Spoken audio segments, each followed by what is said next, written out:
সম্মানিত ভিউয়ার্স, আপনার দল ক্ষমতায় যায়নি, ভালো কথা, তাই বলে রাষ্ট্রের উন্নয়ন আপনি বিরোধিতা করবেন, এটা কখনো করা যাবে না। কারণ রাজনৈতিকভাবে আপনার প্রতিপক্ষ একটি রাজনৈতিক দল, এটা যেমন ঠিক আছে, তেমনিভাবে উন্নয়নের জন্যে এখানে আপনার কোনো বাধা প্রদান করা যাবে না এবং এর কোনো বিরোধিতা করা যাবে না। কেন করা যাবে না?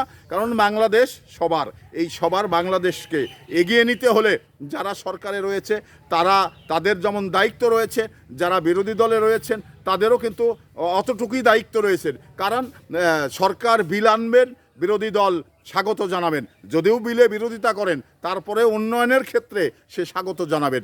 এটাই কিন্তু রাজনৈতিক কালচার। তো সেই কালচারের মধ্য দিয়ে জামাত ইসলাম এই যে বিগত সময় কি বলেছিলেন, ধোত মানে ফ্যামিলি কার্ড, এই ধরনের একটি কথা বলেছিলেন। তো জামাত আসলে কি রাজনৈতিক দল যে সরকারের পাশাপাশি তারা আলোচনা করার, গঠনমূলক আলোচনা করার সুযোগ রয়েছে, কিন্তু উন্নয়ন বাধা প্রদান করবেন, এটা কখনো করা যাবে না। কারণ উন্নয়ন বাংলাদেশের উন্নয়ন, উন্নয়ন বাংলাদেশের মানুষের উন্নয়ন। তো সেই ক্ষেত্রে উন্নয়নে আপনি বিরোধিতা না করে বরং সহযোগিতা করুন।